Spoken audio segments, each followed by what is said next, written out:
Hello everyone, I am Ashwar Anurag and I welcome you all here. So this lecture is for class 9th. We had started motion last day and we will proceed further in this lecture.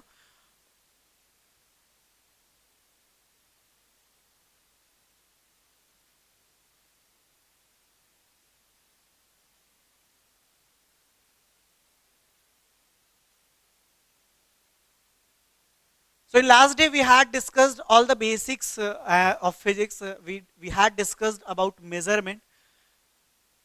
In this lecture we are going to start this our chapter, that is motion. So first thing we will discuss about rest and motion.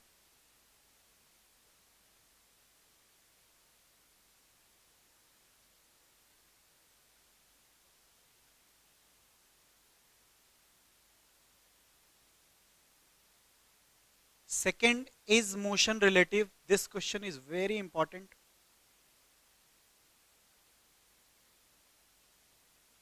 Third, uniform motion and non-uniform motion.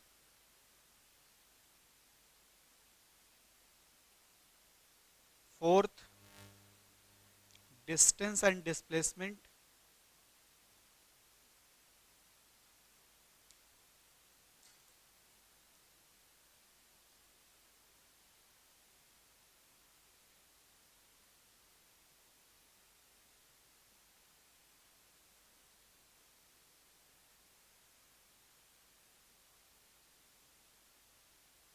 And last for today, difference between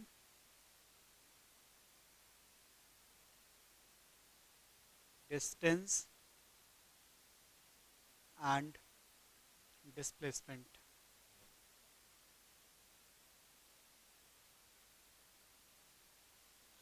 So last day हमने measurement कर लिया था, देख लिया था fundamental unit क्या होता है, डिराइव्ड यूनिट क्या होता है, फंडामेंटल क्वांटिटी, डिराइव्ड क्वांटिटी। साथ ही साथ हम लोग देखे थे scalar vector, physical quantity, non physical quantity, ऐसा सिस्टम क्या होता है, ये सारा कुछ आप सबने होमवर्क भेजा है। मैंने पर्सनली आपको जिन लोगों ने भी भेजा होमवर्क उनको मैंने चेक करके फीडबैक भी दे दिया है। बहुत अच्छा मेहनत कर रहे हैं आप लोग और आगे भी ऐसे ही करते रहिए बस। So first topic we have for today, what do you mean by rest and motion. देखो सिंपल हम लोग अगर ऐसे समझते हैं कि सर ये जो बोर्ड है टाइम के साथ अपना पोजीशन चेंज नहीं कर रहा है तो ये रेस्ट में है, या फिर आप सर मूव कर रहे हैं टाइम के साथ आपका पोजीशन चेंज हो रहा है, ये मोशन में है। ये बहुत बेसिक चीज है। लेकिन अगर आप मैकेनिक्स की बात करें, अगर आप फिजिक्स की बात करें तो रेस्ट और मोशन थोड़ा डिफरेंट हो जाएगा। यहाँ पे रेस्ट और मोशन को डिफाइन करने से पहले आपको पता होना चाहिए रेफरेंस पॉइंट के बारे में। रेफरेंस पॉइंट एक ऐसा पॉइंट होता है जिससे आप किसी बॉडी को कंपेयर कर रहे होते हैं उसके पोजीशन के बारे में। अगर किसी बॉडी का पोजीशन रेफरेंस पॉइंट के रिस्पेक्ट में चेंज नहीं होता है तो फिर आप कहोगे कि वो रेस्ट में है। और अगर किसी बॉडी का पोजीशन रेफरेंस पॉइंट के रिस्पेक्ट में चेंज होता है तो फिर आप कहोगे वो मोशन में है। क्या मतलब हुआ सर? मतलब ये हुआ कि अगर मैं इस मार्कर की बात करूं तो ये मार्कर जो है मेरे रिस्पेक्ट में इसका पोजीशन चेंज हो रहा है कि नहीं हो रहा है? डेफिनेटली नहीं हो रहा है, तो ये मार्कर रेस्ट में है। लेकिन अगर कोई दूसरा बॉडी हम ले ले outside the earth, outside earth suppose किया जाए कि मार्स से कोई देखे इसको, तो मार्स से देखे तो अर्थ रिवॉल्व कर रही है, तो अर्थ मोशन में है तो मार्कर भी मोशन में, तो मार्स के रिस्पेक्ट में ये जो हो गया ये मोशन हो गया।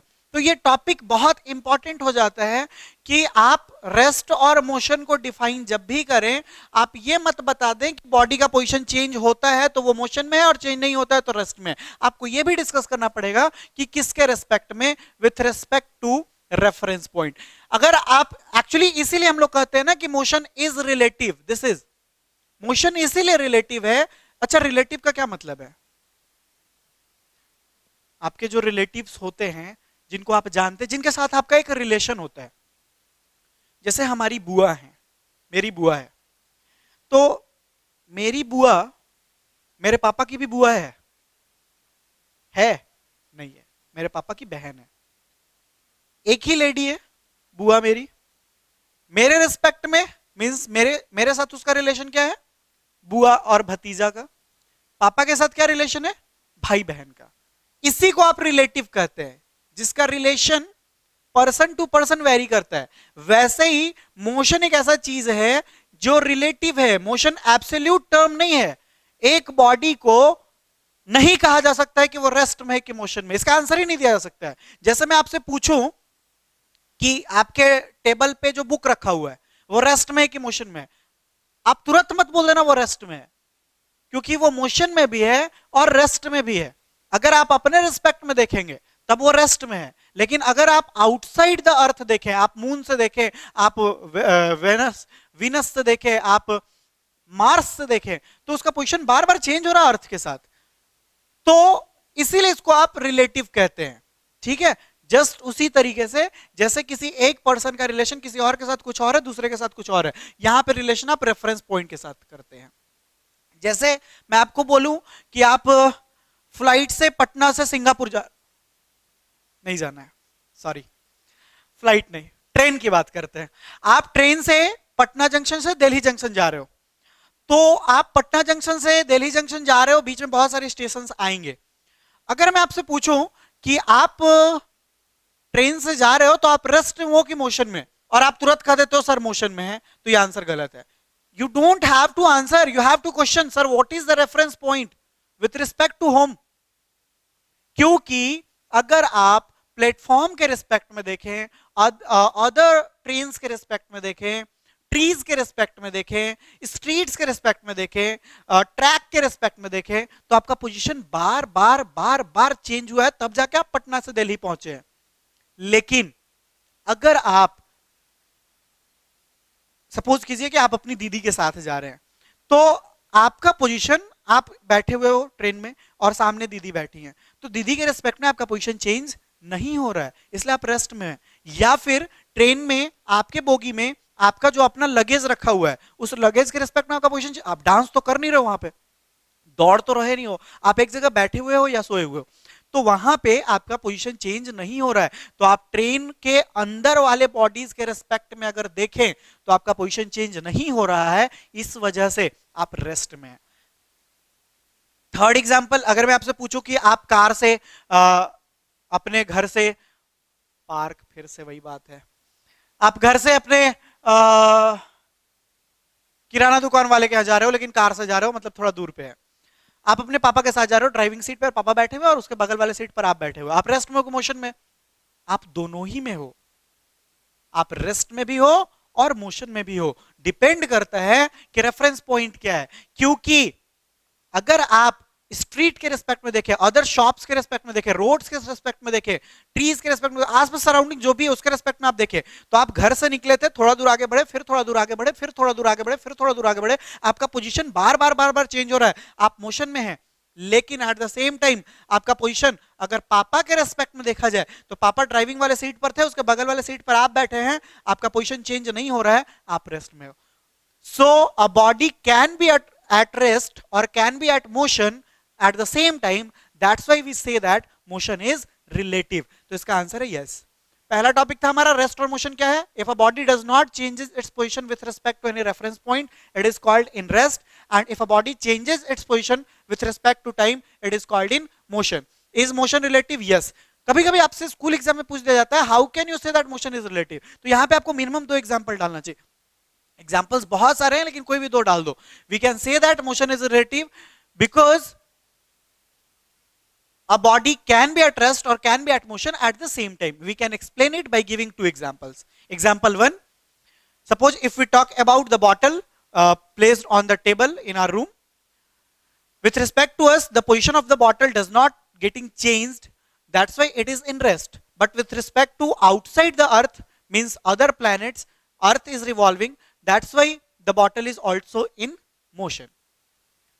Example 2, suppose we are traveling in a train, with respect to outside the with respect to the bodies outside the train, we are continuously changing our positions, that's why we are in motion, but with respect to the person sitting in front of us, we are not changing our position, that's why we are in rest।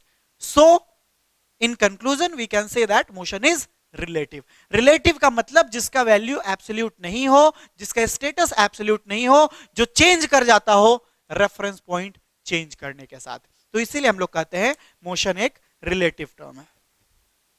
एक ही body एक ही time पर rest में भी हो सकता है, motion में भी हो सकता है। यह डिपेंड करता है कि आप उस बॉडी को किससे कंपेयर कर रहे हैं, रेफरेंस पॉइंट आपने क्या लिया है। नेक्स्ट है uniform motion and non uniform motion. Uniform motion, if a body travels equal distances in equal interval of time.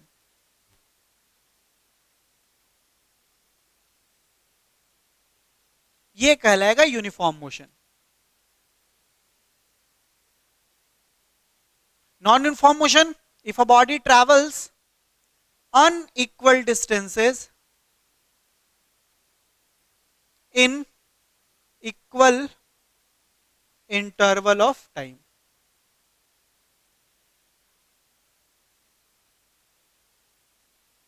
ये कहलाएगा नॉन यूनिफॉर्म मोशन। अगर कोई body equal interval of time में इक्वल डिस्टेंस ट्रैवल करता है, जैसे suppose किया जाए कि मैं 9 बजे चलना शुरू कर रहा हूं, फर्स्ट घंटे 1 घंटे में मैंने 20 किलोमीटर ट्रैवल किया, फिर दूसरे घंटे में 40, टोटल दिखा रहे हैं, मतलब 20 ही का डिफरेंस है। तीसरा घंटा 60 पे पहुंच गया मैं, मतलब टोटल 60। चौथा घंटा पे 80। तो आप बता सकते हो ना 5वें घंटे मेरा वैल्यू इस डिस्टेंस क्या होगा, 100 होगा। This is uniform because in equal interval of time I am travelling equal distances, हर घंटे 20 किलोमीटर चल रहा हूं, ये यूनिफॉर्म मोशन हुआ। लेकिन जनरली जो हमारा स्पीड होता है, जनरली जो हमारा मोशन होता है, जैसे हम कार से निकले, तो इसको मेंटेन करना काफी मुश्किल होता है ना, इनफैक्ट नहीं कर पाते हम, क्योंकि वो डिपेंड करता है ट्रैफिक कैसा है और सारी चीजें। तो सपोज किया जाए कि पहला घंटा तो 20 किलोमीटर चले, दूसरे घंटे ये 45 हो गया टोटल, तीसरे घंटे जो है ये 60 हो गया, चौथे घंटे 95 हो गया। अब आप बता सकते हो कि 5वें घंटे कितना होगा। आप देख रहे हो यहाँ पे 25 का डिफरेंस आ रहा है, यहाँ पे 15 का आ रहा है, यहाँ पे 35 का आ रहा है, तो इसको नहीं बताया जा सका। ये कहलाएगा non uniform motion. Time interval तो इक्वल ही है, लेकिन डिस्टेंस इक्वल ट्रैवल नहीं हो रहा है। तो if a body travels equal distances in equal interval of time, that is called in uniform motion. And if a body travels unequal distances in equal interval of time, then it is called in non-uniform motion। अब ये क्या है ना कि आप uniform non uniform, मतलब नाम से ही यूनिफॉर्म का मतलब रेगुलर होता है, आपको पता है कि एकदम सीधा चल रहा है। जैसे आप ग्राफ से इसको समझ सकते हो यूनिफॉर्म और नॉन यूनिफॉर्म को।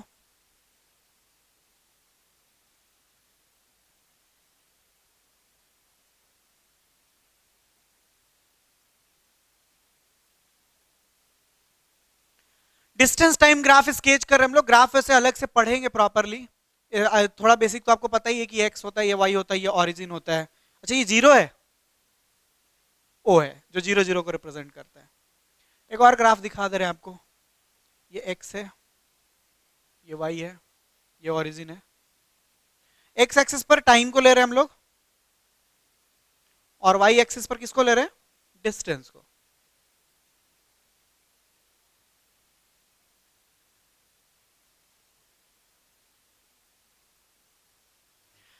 अगर ग्राफ स्ट्रेट लाइन हो गया तो ये है यूनिफॉर्म मोशन, और अगर ग्राफ कर्व्ड लाइन हो गया तो ये है नॉन यूनिफॉर्म मोशन।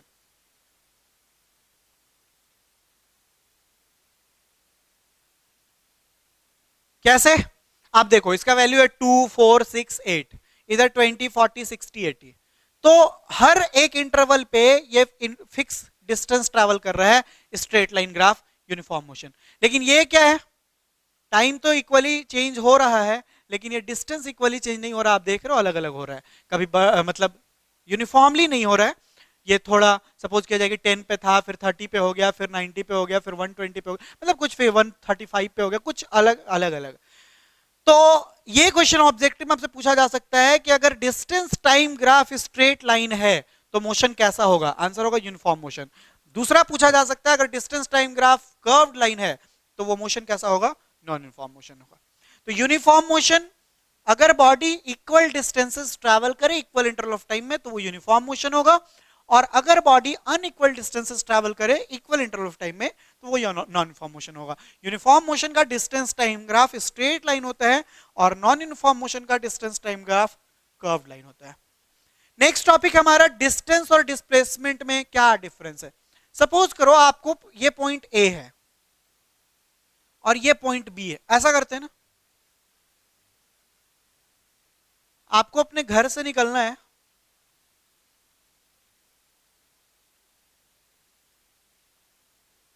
और आना है हमारे कोचिंग। क्या सर, क्या याद दिला रहे हो आप,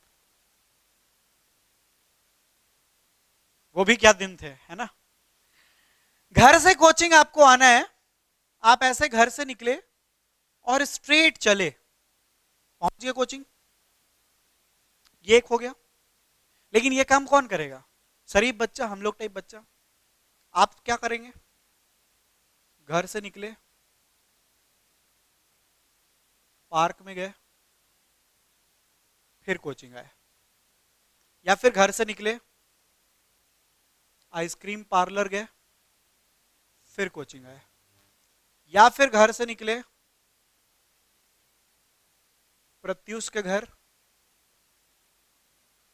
उसको लिए, अनिकेत के घर, उसको लिए, अभिषेक के घर, उसको लिए, तब कोचिंग आए।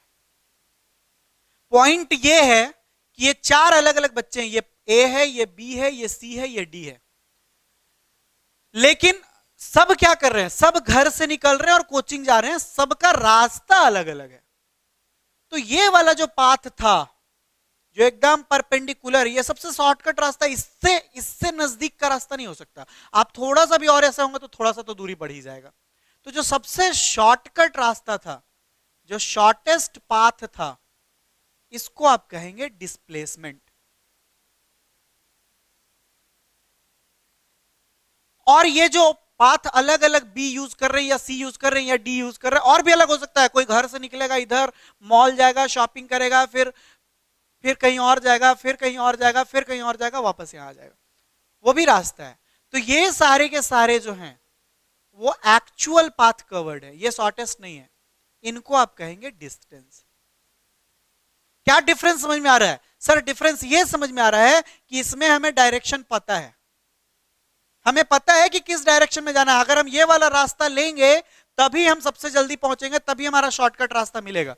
बाकी इन सब में हमें डायरेक्शन नहीं पता है। कोई इस डायरेक्शन से शुरू कर रहा है, कोई इस डायरेक्शन शुरू कर रहा है, कोई इस डायरेक्शन शुरू कर रहा है, कोई इधर से भी शुरू कर सकता है, कोई और डायरेक्शन ले सकता है, कोई और डायरेक्शन ले सकता है, कोई और डायरेक्शन ले सकता है, जिसमें कि डायरेक्शन मींस कि डिस्टेंस में आपको डायरेक्शन नहीं पता है। याद कीजिए लास्ट डे का class, scalar quantity and vector quantity. Scalar quantity वैसा क्वांटिटी होता है जिसमें डायरेक्शन होता है नहीं होता है।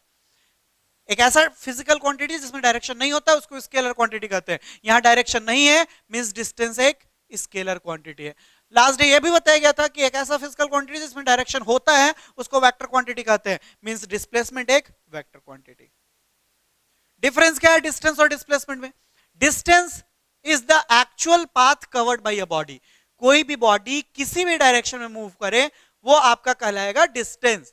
लेकिन displacement is the shortest path covered by a body, means displacement भी एक तरह का डिस्टेंस है लेकिन ये शॉर्टेस्ट पाथ होता है। आपको इसको अलग तरीके से बता सकते हैं कि डिस्टेंस में आपको ये नहीं पता होता कि बॉडी का डायरेक्शन क्या है, लेकिन डिस्प्लेसमेंट में आपको ये पता होता है कि बॉडी का डायरेक्शन क्या है। डिस्टेंस में डायरेक्शन नहीं पता है, डिस्प्लेसमेंट में डायरेक्शन पता है। और जिसमें डायरेक्शन नहीं पता होता है उसको स्केलर क्वांटिटी कहते हैं, और जिसमें डायरेक्शन पता होता है उसको वेक्टर क्वांटिटी कहते हैं। तो आप यहां पर ये देख रहे हैं कि सारे ही स्टूडेंट्स एक ही काम कर रहे हैं, एक ही जर्नी को ट्रैवल कर रहे हैं। उनका इनिशियल पॉइंट एक ही है घर, फाइनल पॉइंट एक ही है कोचिंग, लेकिन सबका ये चारों एक ही घर के बच्चे थे, ठीक है ना। ऐसा मत समझ लेना कि सर अलग घर था, सब एक ही घर के बच्चे हैं, लेकिन होते हैं ना सब घर के अलग अलग तरह के बच्चे, मतलब सब अलग अलग है। एक का रास्ता ये है, दूसरे का रास्ता ये है, तीसरे का ये है, चौथे का ये है। सब का इनिशियल पॉइंट घर ही है, फाइनल पॉइंट कोचिंग ही है, लेकिन सबका रास्ता अलग अलग है। जो सबसे शॉर्टकट रास्ता लिया था उस रास्ते को आप डिस्प्लेसमेंट कर रहे हैं, और बाकी जो अलग अलग रास्ते से चल रहे हैं, डिस्प्लेसमेंट को छोड़कर, शॉर्टेस्ट पाथ को छोड़कर जो भी रास्ता लिया जाएगा सब के सब डिस्टेंस में आएंगे। इसको थोड़ा और आगे देखते हैं हम लोग।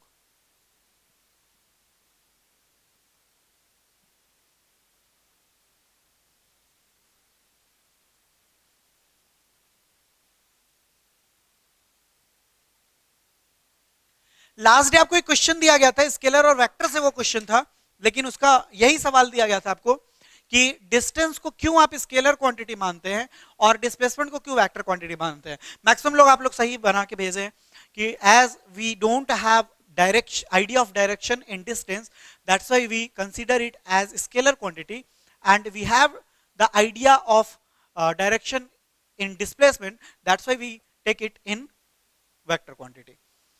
कुछ सिमिलैरिटी है, डिस्टेंस को भी आप एस से रिप्रेजेंट करेंगे और डिस्प्लेसमेंट को भी एस से ही रिप्रेजेंट करते हैं। डिस्टेंस का भी ऐसा यूनिट मीटर होता है और डिस्प्लेसमेंट का भी ऐसा यूनिट मीटर ही होता है। लेकिन डिफरेंसेस क्या क्या हैं? देखो, डिफरेंसेस पर सवाल हर साल आपके स्कूल एग्जाम में पूछा जाता है, इसलिए ये इंपॉर्टेंट है और ये आपको पता होना ही चाहिए।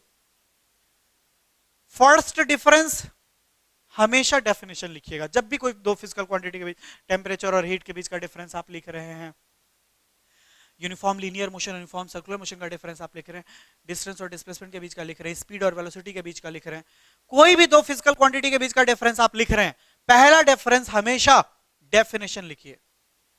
लास्ट में आप जो डालते हैं उसको पहले डालिए। क्या डालेंगे? The actual path covered by a body is called distance and the shortest path covered by a body is called displacement. दूसरा, distance is a scalar quantity and displacement is a vector quantity. तीसरा, distance cannot be zero, distance कभी भी zero नहीं हो सकता, but displacement can be zero, can be positive, in fact can be negative. तो ये three differences हैं distance और डिस्प्लेसमेंट के बीच। First, the actual path covered by a body is called distance, the shortest path covered by a body is called displacement. Distance is a scalar quantity because it does not have direction, and displacement is a vector quantity because it has direction. Distance cannot be zero, but displacement can be zero, can be positive और can be negative. कैसे?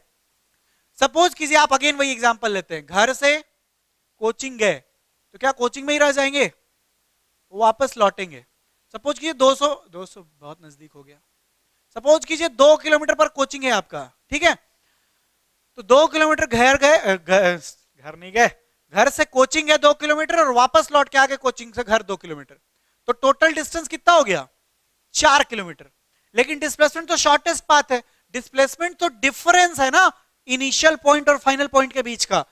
तो जहां से गए थे आप वापस वही लौट के आ गए, मतलब आप कहीं नहीं गए, तो डिस्प्लेसमेंट आपका जीरो हो गया।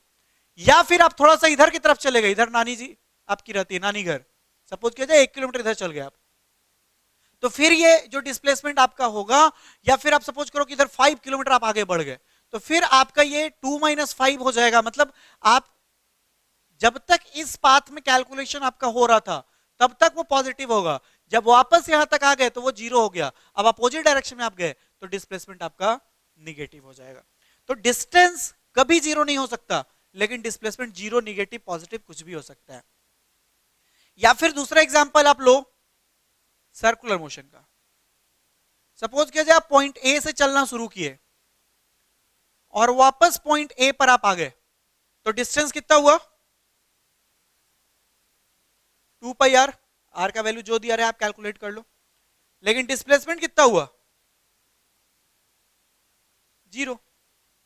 तो डिस्प्लेसमेंट जीरो हो सकता है लेकिन डिस्टेंस जीरो नहीं हो सकता है। आप कहीं भी कुछ मतलब ऐसे चलना शुरू किया, ऐसे आए, फिर ऐसे आए, फिर ऐसे आ गए, तो डिस्प्लेसमेंट आपका जीरो हो गया, जबकि डिस्टेंस इसका पाथ, इसका पाथ, इसका पाथ, इसका पाथ, सबका ऐड करके आएगा। लास्ट डे एक और चीज हम लोग डिस्कस किए थे कि स्केलर क्वांटिटी का जो एडिशन होता है या सब्ट्रैक्शन होता है वो ऑर्डिनरी अर्थमेटिक रूल से होता है, लेकिन वेक्टर का जो होता है वो वेक्टर लॉ से होता है। जैसे सपोज किया जाए, अब यहां पे आपको डायरेक्शन दिया रहेगा, सपोज किया जाए आपसे कहा जाए कि you have moved 8 kilometre towards east and then 6 kilometre towards north.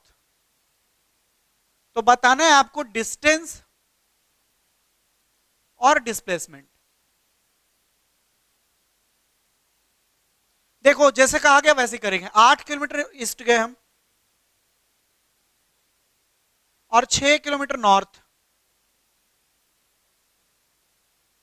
ये पॉइंट ए था, ये पॉइंट बी है, ये पॉइंट सी है। तो डिस्टेंस तो आपका एक्चुअल पाथ है ना, 8 गए और 6 गए, टोटल डिस्टेंस कितना हो गया? 14 किलोमीटर्स। लेकिन डिस्प्लेसमेंट ऑर्डिनरी रूल से तो आप करते नहीं है यहां पे calculation, vector law of addition से आप इसको ऐसे दिखाएंगे। और ये अगर परपेंडिकुलर है 90 डिग्री, तो आप इसको क्या करेंगे? हाइपोटेन्यूज हो गया ऐसी is equal to under root 8 का स्क्वायर प्लस 6 का स्क्वायर यानी 100 यानी 10। तो डिस्प्लेसमेंट आपका आ गया 10 किलोमीटर। एक चीज और इंपॉर्टेंट देखो यहां से मिल रहा है आपको कि डिस्प्लेसमेंट या तो डिस्टेंस के इक्वल होगा या फिर डिस्टेंस से छोटा होगा, क्योंकि शॉर्टेस्ट पाथ है। मतलब डिस्टेंस हमेशा डिस्प्लेसमेंट से बड़ा होता है या बराबर होता है, डिस्टेंस कभी डिस्प्लेसमेंट से छोटा नहीं हो सकता है। तो ये एडिशन वाला लॉ देख रहे हैं हम लोग कि ये डिस्टेंस निकालने के लिए आप ऑर्डिनरी रूल यूज कर रहे हो, जबकि डिस्प्लेसमेंट के लिए आप वेक्टर का लॉ यूज कर रहे हो। तो यही है डिस्टेंस और डिस्प्लेसमेंट। डिस्टेंस एक्चुअल पाथ होता है, डिस्प्लेसमेंट शॉर्टेस्ट पाथ होता है। डिस्टेंस स्केलर क्वांटिटी है, डिस्प्लेसमेंट वेक्टर क्वांटिटी है। और डिस्टेंस जीरो नहीं हो सकता है, जबकि डिस्प्लेसमेंट जीरो, निगेटिव, पॉजिटिव कुछ भी हो सकता है।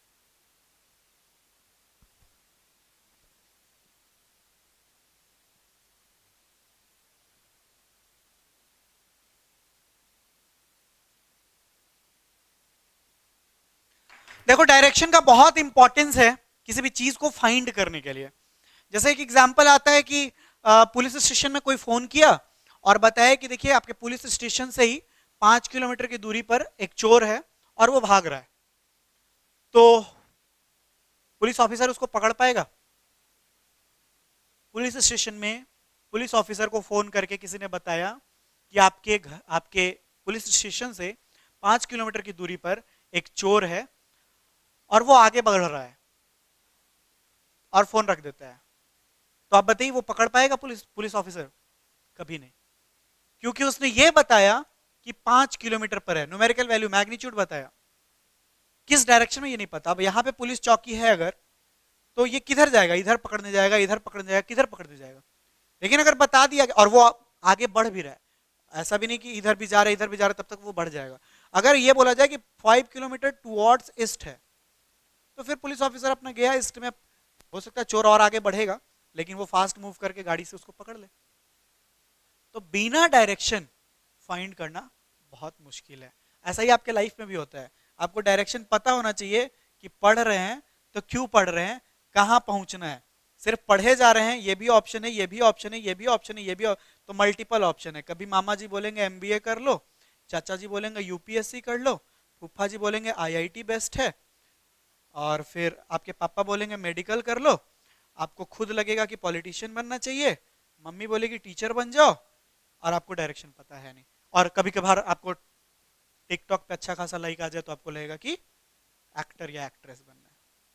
डायरेक्शन पता होना चाहिए, अदरवाइज इधर ही घूमते रह जाएंगे, कहीं जाएंगे नहीं। Direction is very important to reach the goal, ultimate goal तक पहुंचने के लिए। एनीवेज आज का हमारा इतना ही है। नेक्स्ट हम लोग स्पीड और वेलोसिटी शुरू करेंगे। लेक्चर को छोटा रख रहे हैं सो दैट आपका इंटरेक्शन बना रहे और आप अच्छे से पढ़ते रहे। क्या क्या पढ़े आज हम लोग? First topic we had for today, what do you mean by rest and motion?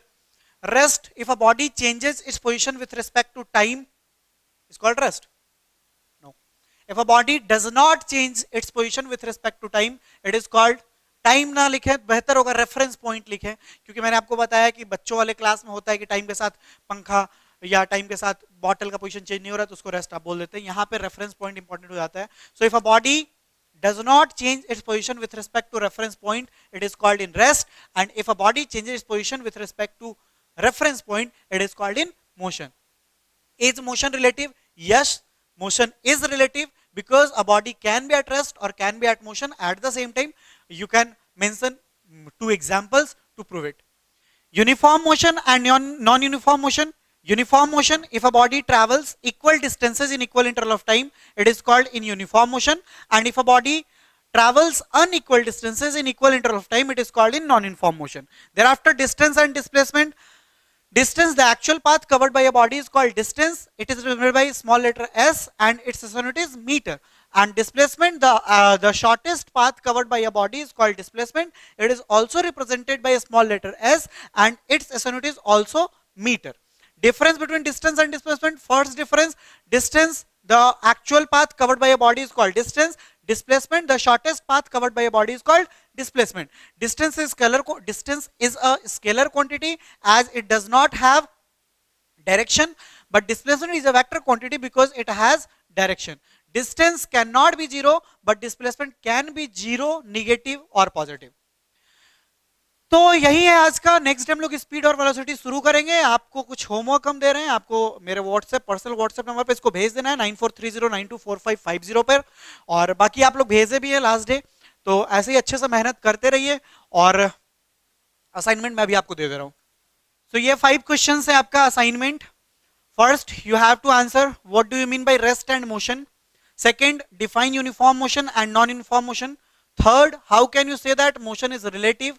Fourth, any 3 differences between rest and motion you have, not rest and motion, you have to write 3 difference between distance and displacement. And last मैंने एक numerical डाला है, बहुत ही easy numerical, आगे तो भी बहुत सारा करना है, लेकिन शुरुआत कर दीजिए आप. 6 मीटर एक पर्सन वेस्ट मूव कर रहा है, उसके बाद 8 मीटर नॉर्थ, तो आपको बताना है कि उसका डिस्टेंस कितना होगा और डिस्प्लेसमेंट कितना होगा. ये सारे क्वेश्चन का आंसर आप मेरे पर्सनल व्हाट्सएप नंबर पर भेजेंगे 9430924550. ठीक है, तो आप भेज दीजिए आंसर और उसके बाद मैं चेक करके आपको पर्सनली भेज दूंगा. घर पे रहिए, सुरक्षित रहिए, मन लगा के पढ़ते रहिए. Thank you so much.